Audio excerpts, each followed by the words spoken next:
A paz do Senhor Jesus Cristo, aluno da Escola Bíblica Dominical, seja bem-vindo ao nosso canal para mais uma escola bíblica que vamos tratar neste domingo da revista A Importância da Palavra de Deus para o Bem-Estar do Ser Humano.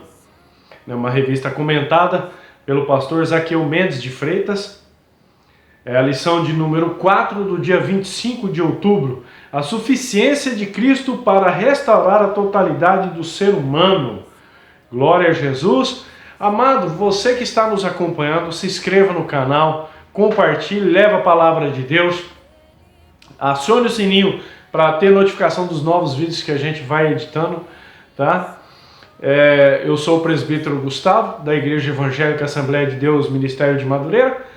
Sobre a presidência do pastor Irene dos Santos, mas isso você já sabe. O que você não sabe, talvez ainda, é o texto áureo desse nosso domingo. Se você estiver acompanhando com a revista ou com a Bíblia Sagrada, se encontra no Evangelho segundo João, capítulo 14, versículo 27, a parte A do versículo. Diz assim o texto: Deixo-vos a paz, a minha paz vos dou, não vou-la dou como o mundo a dá. Muito bem. Verdade aplicada da nossa lição: somente em Jesus conseguiremos obter a restauração em nossa alma. Primeiro objetivo da lição: mostrar um mapa da nossa personalidade. Um mapa de nossa personalidade. Segundo objetivo: ensinar que é preciso se desprender do passado. Terceiro objetivo da nossa lição: explicar que o diabo não quer que alcancemos a cura.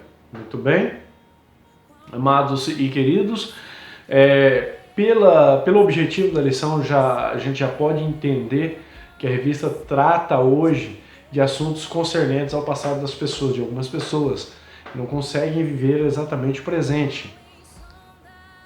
Tá? O texto de referência para a lição ministrada neste domingo se encontra em Colossenses no capítulo 2. O versículo 10, 12, 13, 14 e 15. Tá? Para você que está acompanhando na Bíblia, é muito importante analisar a passagem bíblica. Introdução da nossa lição. Esta lição tem o objetivo de demonstrar que é possível a restauração da totalidade do ser humano pelo poder de Deus, pelo poder de Jesus Cristo. Contudo, é necessário que o nascido de novo viva segundo os princípios da palavra de Deus para desfrutar das bênçãos que o bom Deus tem reservado já para a vida nesta terra. Muito bem. O comentarista ele diz o seguinte, olha, restauração da totalidade. O convite de Jesus em São Mateus capítulo 11, versículo 28, ele diz o seguinte, olha, vinde a mim, vós que estáis cansados e oprimidos, eu vos aliviarei. Tomai sobre vós o meu jugo e aprendei de mim, que sou manso e humilde de coração, e encontrarei descanso para vossas almas, porque o meu jugo é suave e o meu fardo é leve. Esse é um convite do Senhor Jesus Cristo. Se nós observarmos o convite que o Senhor faz, ele abrange toda a totalidade do ser humano que o comentarista vem trazendo para nós nessa lição. É um convite que ainda permanece aberto para as pessoas receberem o Senhor Jesus Cristo. Observe que dentro do texto que nós lemos em São Mateus capítulo 11, versículo 28 ao 30, o Senhor ele tem a solução para a dificuldade que quer que seja que o ser humano passa. Então ele diz, olha, encontrarei descanso para as vossas almas. É o que a lição vem tratando neste semestre, no trimestre, aliás. Aí depois o texto ainda traz o seguinte, é necessário que o nascido de novo viva segundo os princípios da palavra de Deus para desfrutar das bênçãos. Para que isso ocorra, faz-se necessário, ao entender o que o comentarista traz para nós, faz-se necessário que os pastores eles ministrem ensinos específicos, dando ênfase ao comportamento, né? Pois é aí que as pessoas vão enxergar eficiência na conversão e no evangelho. Elas vão viver, porque o novo convertido ele não compreende a expressão novidade de vida, ele não compreende a expressão novidade de vida.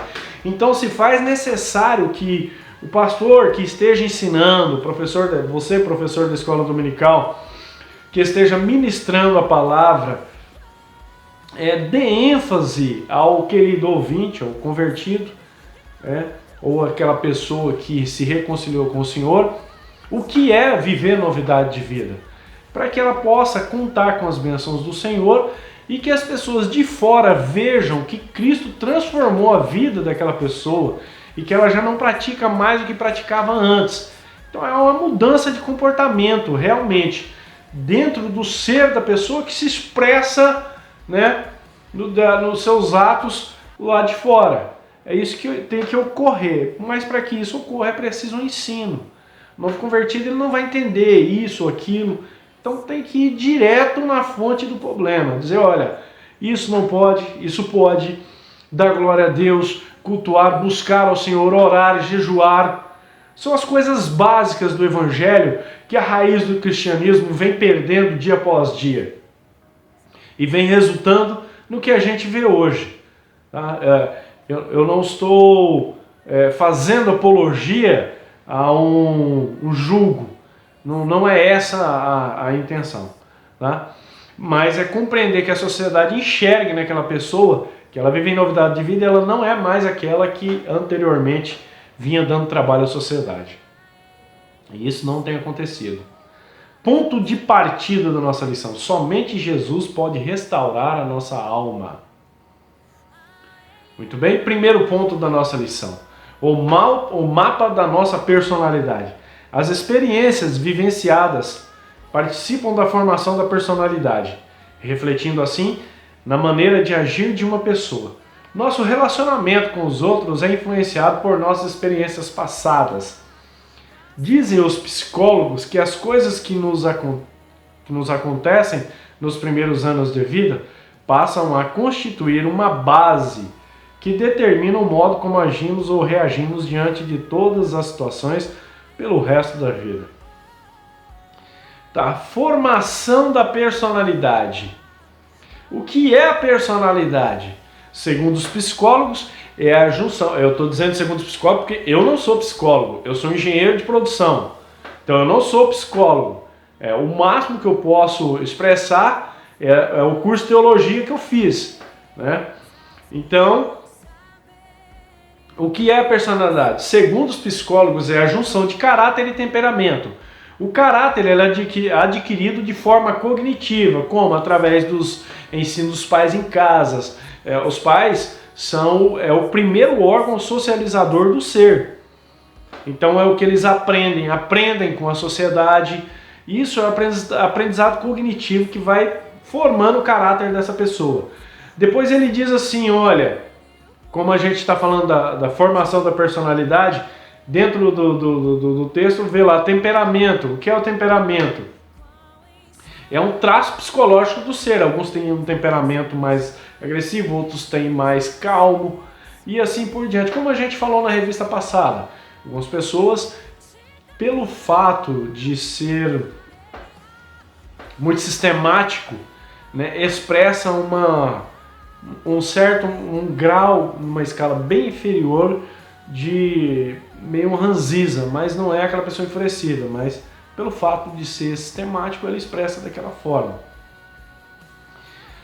Logo, essa pessoa, essa personalidade é quem identifica a pessoa.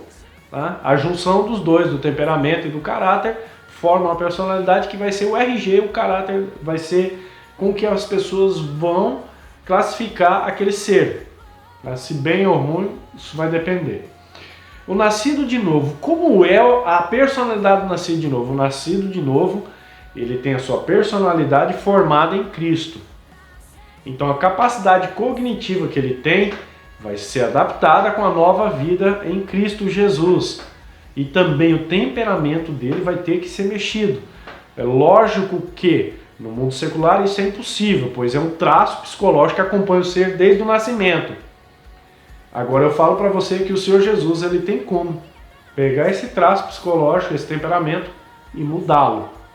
Eu falo isso com propriedade porque eu já vi acontecer, isso também aconteceu comigo e já vi acontecer com outras pessoas. Eu nunca parei para fazer um vídeo do meu temperamento, mas eu já fui uma pessoa extrovertida, mas o mundo de charco e lodo me transformou numa pessoa extremamente agressiva e hoje, graças a Deus, eu sou um homem muito calmo. Glória a Jesus por isso e muito feliz. Né? Então ele transforma. E também já vi outras pessoas, não falando só de mim, mas eu já vi outras pessoas que também tiveram o seu temperamento transformado de tal forma que só mesmo se tivesse gravado um vídeo do antes e depois para que você pudesse compreender o grau de escala em que o Senhor pode transformá-lo. Tá? Muito bem. Então, aspectos do caráter da pessoa que é formada em Cristo: santo, justo, honesto, submisso, verdadeiro. São temperamentos que são moldados à estatura de Cristo. Tá? 1 e 1 da nossa lição. A restauração é para todos. Lemos na palavra de Deus: o homem bom tira boas coisas do seu bom tesouro, o homem mau do seu mau tesouro tira coisas más. Evangelho segundo Mateus, capítulo 12, versículo 35. Os psicólogos já chegaram à conclusão de que empregamos 50% de nossa energia mental e emocional reprimindo lembranças penosas. Todos nós precisamos de restauração da alma, uns mais, outros menos. Naturalmente, não podemos mais modificar aquela situação, mas quando nascemos de novo, o Senhor Jesus nos liberta do domínio também daquele senso de vergonha das práticas pecaminosas que tenta paralisar a pessoa e sufocá-la com tristeza e desânimo. Amados, isso é lamentável que aconteça, mas ocorre, né, na vida da pessoa. Os fatos do passado que às vezes lhe vêm à tona, apesar dela ter nascido de novo, né, ela não pode mais modificar aquela situação que ocorreu porque já ficou no passado. Eu garanto que se as pessoas pudessem voltar no passado, algumas mudariam algumas coisas e outras talvez só piorariam. Por isso não nos é permitido, não temos autonomia de retornar ao passado para tentar modificá-lo. O que podemos fazer é aprender a conviver ou eliminar sentimentos que provoquem este pesar que a lição vem trazendo para nós. Libertação e cura. Então, são atitudes que o Senhor toma mediante a nossa confissão diante dele. Tá? Lembranças penosas, o texto trata, olha, uma energia mental e emocional reprimindo lembranças penosas. Reprimir só não adianta, suprimi-la talvez por certo tempo funcione, mas não para sempre. Então o que funciona é confessar diante do Senhor e continuar vivendo em novidade de vida. Seguir o caminho diante de Cristo. Tá? Aí ele diz assim, olha, práticas pecaminosas que tentam paralisar a pessoa e sufocá-la. Isso realmente acontece, tá? Às vezes as pessoas têm uma situação de um colega que ele entrando no banco e viu uma outra pessoa, ele causou muita dor no período em que ele não era cristão. E quando ele viu essa pessoa, ele se escondeu, cortou volta dessa pessoa, ele já era convertido. Ele sentiu vergonha, né? Deveria ter tratado de frente, se houvesse ocasião, é claro. Né? E isso ocorre, não deveria ocorrer, mas ocorre, devido ao que é o peso de algumas atitudes que foram tomadas. Então todas as pessoas que se convertem, já inicia em novidade de vida, e isso nós conhecemos por primeiro amor. Todo mundo já ouviu falar do primeiro amor, quando você está em Cristo, tudo é glória, aleluia, aquela coisa toda, não importa se o irmão cantou feio, mas aleluia, glória a Deus, que bom se continuasse assim. Mas infelizmente, não continua, não é? Mas é aquele primeiro amor. E o que isso nos mostra? Isso nos mostra que nós precisamos melhorar. Em Hebreus capítulo 8, versículo 12, diz assim o texto: porque serei misericordioso com as pessoas, com as suas iniquidades, e dos seus pecados e das suas prevaricações não me lembrarei mais. Isso é a palavra de Deus, o Senhor dizendo isso. Ele disse isso para um profeta, e o apóstolo Paulo vem mencionando dentro do livro de Hebreus. E isso serve para a nossa vida. Então, se o Senhor ele não se dá um encargo de estar lembrando do teu passado, querido, descansa em Deus, entrega na mão dele e siga o seu caminho. Se tiver que sentir no seu coração dizer de buscar alguém e pedir perdão, peça primeiro direção de Deus e depois execute. Decida, planeje e execute. Nessa ordem. Não faça sem a direção de Deus, porque você não sabe do coração da outra pessoa. Se você souber do coração dessa outra pessoa, que ela vai te receber e vai compreender que você está vivendo em novidade de vida e vai aceitar seu perdão, é um outro caso. Agora, se você não tem contato, mas prejudicou e sente de pedir perdão para essa pessoa, ore, busque direção de Deus, planeje como vai ser feito, em que ocasião vai ser feito, tá? E depois execute. E retire essa consciência pesada de si, que Jesus não te chamou para isso. Tá? Eu falo isso com propriedade. 1 e 2. O que nós estamos vendo aqui é algo que alguém escreveu. O que eu mencionei para você são coisas que eu mesmo vivi e que eu vejo acontecendo na vida de outros irmãos como você, que está aqui assistindo este vídeo. 1 e 2 da nossa lição. Em Jesus obtemos restauração. Isaías 53 nos apresenta várias características de Jesus. O texto cita: sem parecer nem formosura, homem de dores, experimentado nos trabalhos, desprezado, e que nós não fazíamos dele caso algum. Jesus conhecia com precisão a dor e o sofrimento, sabia o que era desprezo e rejeição. Todas as mazelas do ser humano ele tomou sobre si, bem como enfermidades e doenças, por fim toda maldição, e pelo seu sacrifício na cruz trouxe restauração, libertação e cura. Seu sangue derramado tornou-se garantia de remoção da maldição, para que possamos desfrutar de todas as bênçãos. Glória a Jesus. O texto diz, olha, dele caso algum.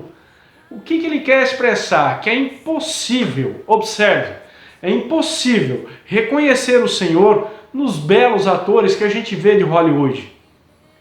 Olha, me desculpe, amado.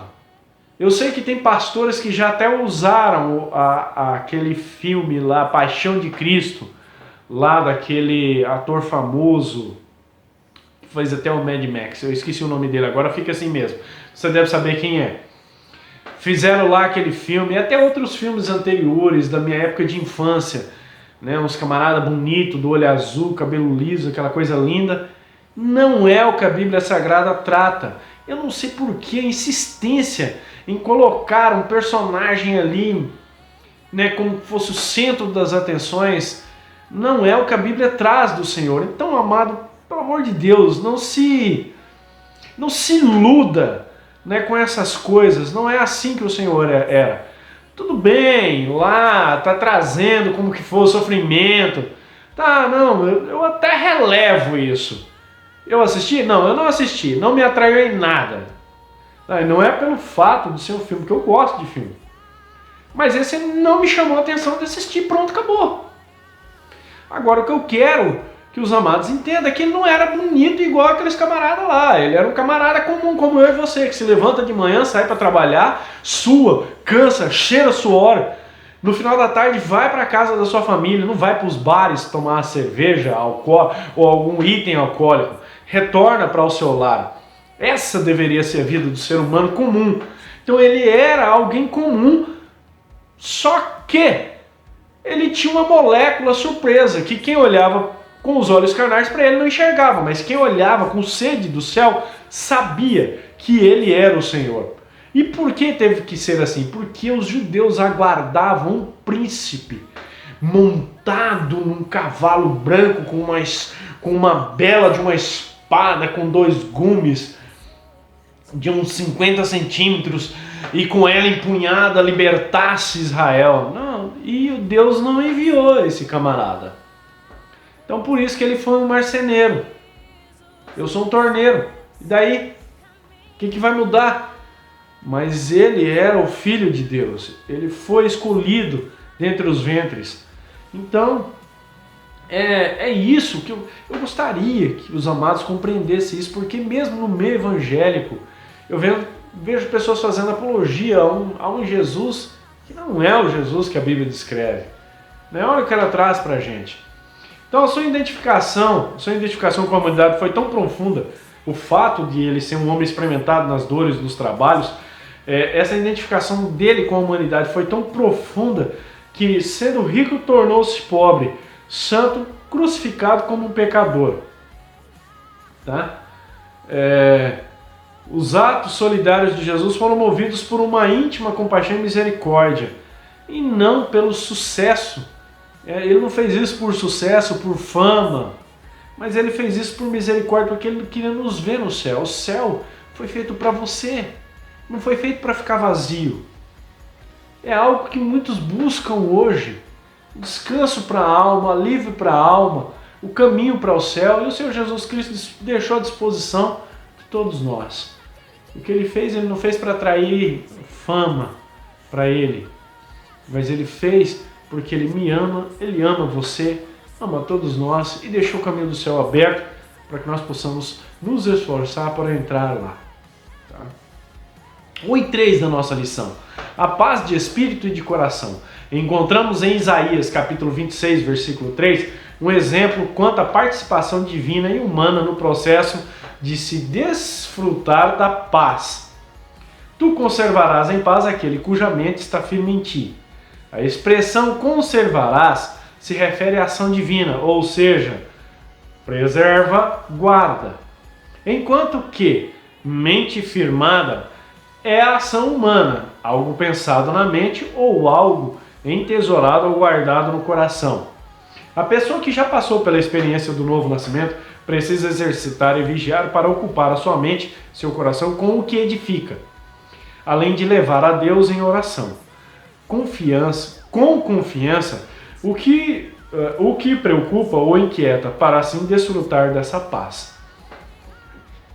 O que o comentarista vem trazendo para nós no final desse comentário aqui é uma oração. Através da oração, você leva o que está no seu coração a Deus, pode ser com confiança, é lógico, com convicção que Ele está recebendo o que você está pronunciando ali na sua oração, e Ele traz para nós aqui duas atitudes, uma divina, outra humana. A ação divina, tu conservarás, é a ação divina. E a ação humana, que é algo de, pensada em mente, entesourada ou guardado no coração, que é essa que você entrega em oração para o Senhor. Foco na nossa lição, eu ensinei que todas as experiências que vivemos moldam nossa personalidade, nos fazem agir de maneira como agimos. Por isso, Jesus quer que todo o nosso ser seja são. Glória a Jesus. Segundo ponto da nossa lição, diz o seguinte o texto: é preciso se desprender do passado. Não podemos viver o hoje preso a experiências negativas do passado. É preciso mudar o foco. Precisamos compreender que devemos dar liberdade para que o Espírito Santo nos leve à cura, se realmente quisermos ser integralmente restaurados e desfrutarmos de paz interior. Ele pode concedê-la a nós e assim fará. Muito bem? Problema universal. O Salmo 61, versículo 2, diz o seguinte: ao apregoar o ano aceitável do Senhor e o dia da vingança do nosso Deus, a consolar todos os tristes, diz a passagem bíblica. O que o salmista ele transmite para nós e que o Senhor Jesus Cristo vem esclarecendo dentro das cartas de Paulo aos Colossenses? Ele vem esclarecendo o seguinte, que a vida do homem, Jesus na vida do homem é total e suficiente. Lembra do convite quando os pastores lançam a igreja? Ou ao menos lançavam? Por aqui ainda estão lançando, Agora, para outros lugares aí eu não sei mais se ainda tem aquele convite. Você quer aceitar Jesus como seu único, suficiente Salvador da sua alma, da sua vida? Esse convite foi estendido a mim. Então, quando havia esse convite, ele dizia, olha, suficiente Salvador, então ele é suficiente. Dispensando qualquer tipo de terapia complementar. Por exemplo, o que tem surgido hoje? Há um tempo surgiu aquela regressão. Todo mundo sabe que aquilo não é de Deus. Regressão não é de Deus, é do cão. Não pratique. Como a gente sabe que existe dentro do conceito evangélico, as pessoas gostam de imitar o mundão, Carnaval de Cristo, aleluia! né? Então a gente sabe, inventaram o quê? Inventaram a santificação retroativa. Isso aí também é a armadilha do cão. Fique esperto, fique ligeiro, isso não é de Deus. A gente ouve aquele dito popular, o futuro pertence a Deus, o passado, filho, já foi. Não te pertence mais. Se o futuro pertence a Deus, o passado Deus cuida. Ele mesmo diz que não se lembrará, tem que estar fazendo santificação retroativa. Gente, pelo amor de Deus, põe o pé no chão, vamos viver o evangelho, vá orar, jejuar, buscar Deus, vá prestar culto a Deus. Para com essa bobagem de querer voltar no passado, não vai mudar nada. O que vai acontecer vai sofrer mais ainda. Tá? Isso não tem efeito.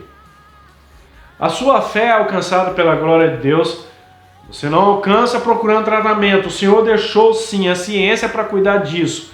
Vá para um profissional, um psicólogo, psiquiatra. Tá? Mas não vai atrás desse negócio de regressão, santificação retroativa. Não, isso é do cão. Isso não é de Deus, não. Fica ligeiro, presta atenção com isso aí. 2 em 1 da nossa lição. Remova as recordações indesejáveis.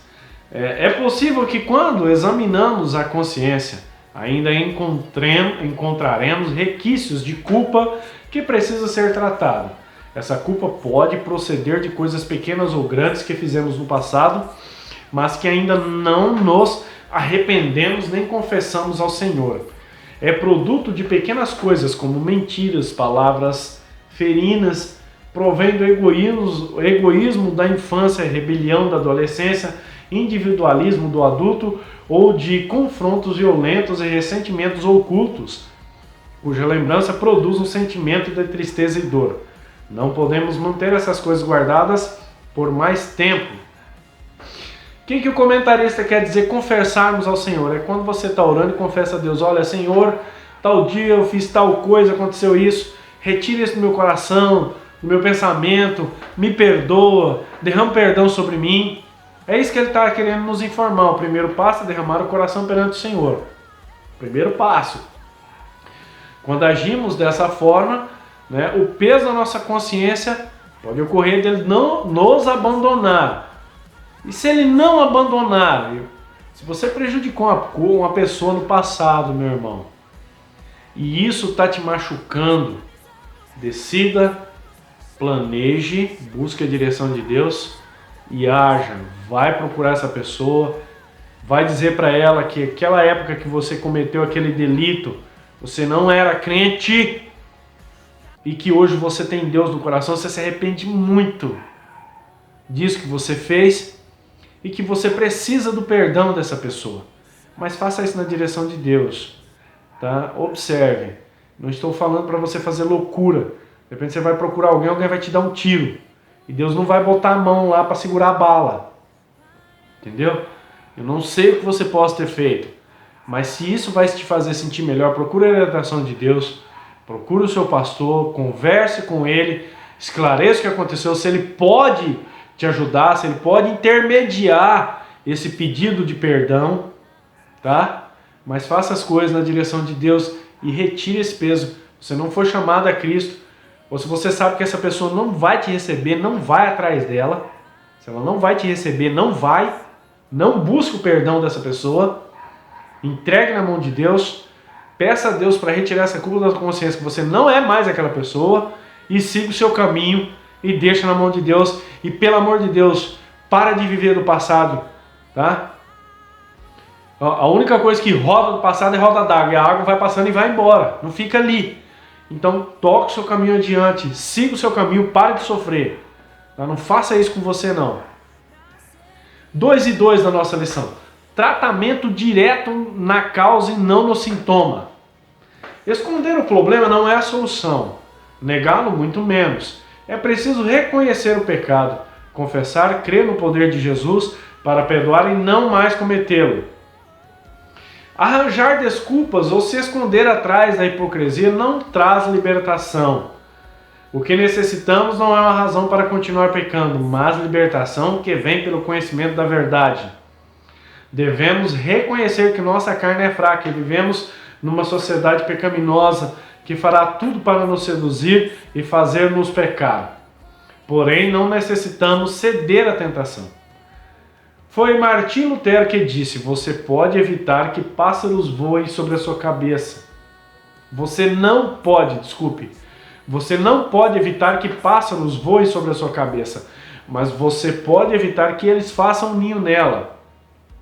Certamente que você não poderá evitar que a tentação venha à sua mente, contudo você poderá evitar que ela o domine. Muito bem? Então, olha, muito bem colocado essa passagem final que o comentarista ele deixou. É impossível que você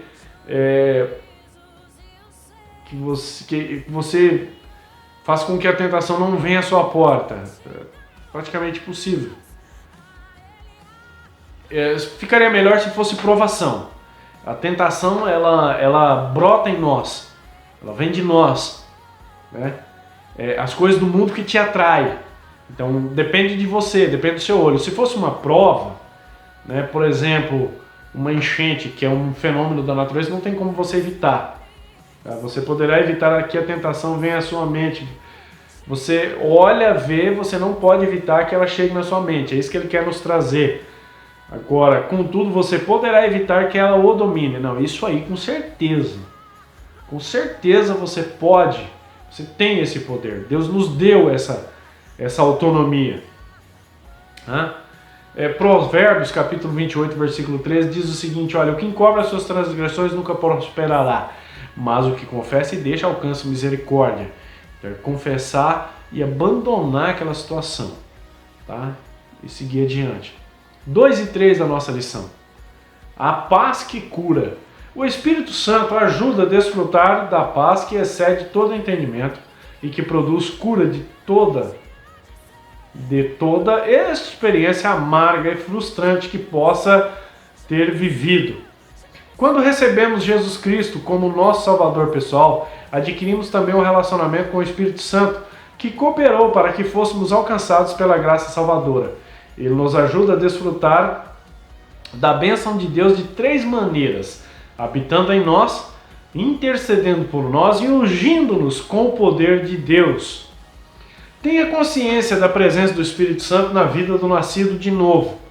Receba com alegria a sua presença todas as vezes que o inimigo quiser te acusar. Use a unção que está sobre ti para despedaçar todo jugo e caminhar em triunfo sempre. Muito bem? Ele diz assim, olha, corpo de Cristo, né? Vamos lá. Jesus Cristo como nosso Salvador pessoal, muito bem. Se a mente da pessoa não estiver sã, o corpo também ele não estará. Isso é lógico, né? Você já deve ter ouvido isso. De acordo com a medicina e a psicologia. Muitas doenças são causadas por problemas emocionais. Como assim? São doenças psicossomáticas. Elas agem na mente e se manifestam no corpo. Por exemplo, eu tenho um problema muito sério com ansiedade. Eu vivo controlando, tratando essa ansiedade.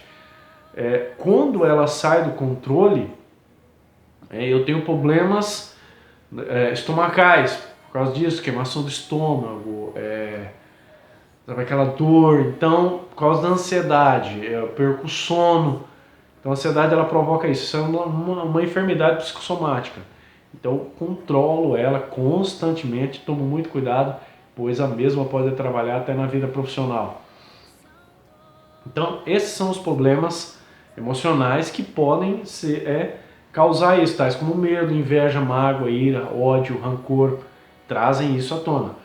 A Bíblia ela nos adverte que precisamos ter paz interior. Isso a gente está vendo no texto da lição. Aí Filipenses, no capítulo 4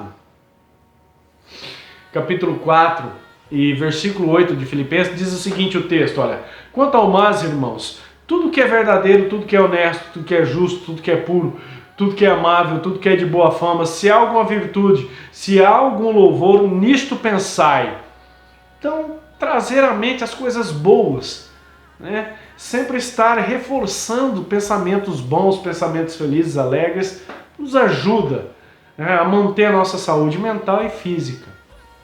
Foco na nossa lição, eu ensinei que é preciso se desprender do passado. Para isso devemos remover as recordações desejáveis, fazer um tratamento direto na causa e não no sintoma, e buscar a paz de Deus que traz a cura. Terceiro ponto da nossa lição: o inimigo não quer que alcancemos a cura, mas é lógico que ele não quer. Moço, não precisa de lição para mim saber disso. É lógico que ele não quer. Porque ele quer ter o mal, ele quer ver você infeliz, ele quer ver você com complexo de inferioridade por causa disso ou daquilo outro. Ele quer ver você com a reputação toda arrebentada, é isso que ele quer. Então o inimigo não quer que alcancemos a cura. Vamos ao texto. Satanás tem um arquivo organizado com todas as nossas fraquezas, nossos pontos mais doloridos, nossos fracassos e temores. Ele é o acusador e tem todo interesse em manter uma pessoa prisioneira de seus pecados e suas culpas, buscando destruí-la. Muito bem, o inimigo não quer que alcancemos a cura, né? Eu já até falei um pouco a respeito. Ele é o acusador, tem todo interesse, né, de manter-nos. Aí eu estou mostrando uma imagem da mente do camarada preso. Ele constrói ali uma cela e mantém a pessoa lá dentro, né? Só que Jesus, ele tem o poder para destruir essa cela e libertar a pessoa, assim como libertou Pedro. Lembra? No livro dos Apóstolos, né? Jesus tem poder para isso. 3:1 da nossa lição: não dê ouvido às mentiras do diabo. Ele é um mentiroso. A Bíblia nos diz, nossa, mostrou pra gente aqui agora uma coisa que ninguém sabia, que ele é mentiroso. Porque se perdoardes aos homens as suas ofensas, também o vosso Pai Celestial vos perdoará a vós. Porém, se não perdoardes aos homens as suas ofensas, também o vosso Pai vos não perdoará as vossas ofensas. Mateus capítulo 6, versículo 14 e 15. Só poderemos obter a cura completa se perdoarmos aqueles que nos magoaram de alguma forma. Vamos a um assunto muito sério, o perdão.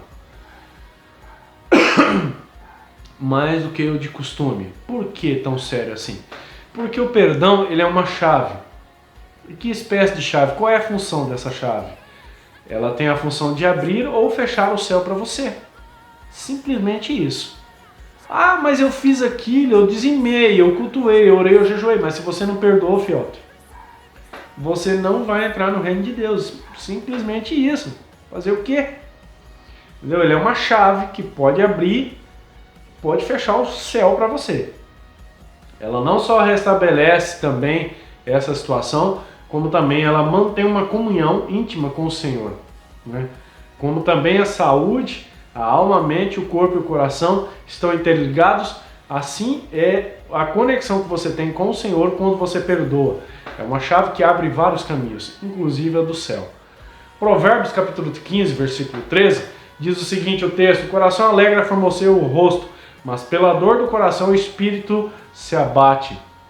Então não viva abatido pelo passado, mas formoseie o seu rosto, se alegre, perdoando e sendo perdoado, recebendo. Fala-se muito sobre perdoar. Existem pessoas que não sabem receber o perdão, dizem, olha, eu perdoo da boca para fora. Não faça isso, querido. Não minta para si mesmo. Você está fechando a porta do céu para você, abrindo para aquele que te pediu perdão, tá? E você mesmo vai ficar para fora. E aí, o que adiantou? Então não minta. Alguém vai te pedir perdão? Receba. Perdoe em nome de Jesus. Não é para ficar tacando em face depois, mas é para eliminar. Não é para suprimir, é eliminar mesmo. O perdão ele provoca isso. Tá? 3 e 2 da nossa lição. Devemos confiar em nosso pastor. A humildade se acha intimamente ligada à sinceridade. Temos que buscar a Deus com humildade. Beth Tapscott afirma: a principal razão por que muitas pessoas não buscam auxílio espiritual é que são orgulhosas. Não querem que os outros saibam de sua vida passada, não querem que os outros percebam que elas se acham espiritualmente presas devido a certas lembranças dolorosas que elas estão passando por um sofrimento terrível bem no fundo da sua alma. Por isso é necessário confiar em quem Deus estabeleceu como pastor em nossas vidas. Devemos vencer as barreiras e abrir o nosso coração a este guia que nos ministra, entender que Ele é quem vela por nossa alma, pois um dia há de dar conta dela, conforme Hebreus capítulo 13, versículos 7 e 17. Muito bem, pastor em nossas vidas. Faz muito tempo que eu não ouço a lição trazer uma referência ao pastor. E realmente o comentarista ele explica aqui de uma forma clara que este assunto é mais importante enfatizar que a maioria das vezes as pessoas só divulgam o problema para o pastor quando a bomba já explodiu, quando já está todo mundo sabendo, todo mundo da igreja já sabe, né? Aquela pessoa, você fala, olha, eu posso te contar um segredo, ela doida para saber, não, pode, comigo vai morrer aqui. Já passou adiante. E aí o pastor vai saber da dificuldade. É bom se ele soubesse antes. Te ajuda a tratar da situação, vai dar uma orientação direto do trono de Deus. Aí se alguém dizer assim, olha, mas o pastor que eu tenho, não sei o que tem. Olha, gente, formiga tem em todo lugar. Raleia, mas não acaba. Mas graças a Deus que existe um homem de Deus neste mundo afora. Eu tenho meu pastor Ireno dos Santos, daqui de Mato Grosso do Sul, da Igreja Evangélica Assembleia de Deus Ministério de Madureira, que é um homem de Deus, né? E sempre esteve à disposição para me ajudar em qualquer dificuldade. Ajudou a formar o caráter de homem de Deus que eu tenho hoje. Então, assim, você conhece o seu pastor. Você sabe a diferença entre um depravado e um homem de Deus. Então, você sabe se pode transmitir a ele esta dificuldade. Tá? Que o Senhor Jesus ilumine o teu caminho e você faça a coisa certa. 3 e 2 da nossa lição. Vida com abundância. O Senhor Jesus, o bom pastor, revelou que enquanto há os que procuram roubar, matar e destruir, ele veio para que suas ovelhas desfrutem de vida com abundância, vida completa, vida em plenitude, superabundância. João capítulo 10 e 10. Afinal, Deus, por intermédio de Jesus Cristo, nos reconciliou consigo mesmo. Tal verdade não significa uma existência na terra sem adversidade e aflições, mas sim que é possível aos que permanecem em Cristo já vivenciar alegria e paz, esperança, amor, fé, segurança e tantas outras bênçãos reservadas para os que pertencem à família de Deus. Efésios capítulo 2, versículo 19. Muito bem, encerrando a nossa lição, eu ensinei que o inimigo não quer que alcancemos a cura, ponto sendo assim. Não devemos dar ouvidos às mentiras do diabo, devemos confiar em nosso pastor e tomar posse de nossa herança espiritual. Conclusão da nossa lição. Que o Espírito Santo nos ajude a permanecermos em Cristo para que, mesmo estando ainda em um mundo repleto de aflições, possamos desfrutar de paz, alegria e vida abundante, permanecermos em oração e vigilância constantes, guardando o coração e a mente para não sermos sufocados com o que não edifica e impede o nosso crescimento em Cristo. Amados, que o Senhor Jesus Cristo te abençoe. Muito obrigado por ter me dado atenção até o presente momento. Lamento se em algum comentário eu vim ofender alguém. Pelo amor de Deus, me perdoe em Cristo Jesus. Tá? Eu só sou um membro do corpo de Cristo, tentando fazer a obra. Que o Senhor Jesus Cristo lhe conceda um final de semana abençoado e que a cura de Deus esteja na sua vida sempre, em nome de Jesus. Deus abençoe a todos. A paz do Senhor.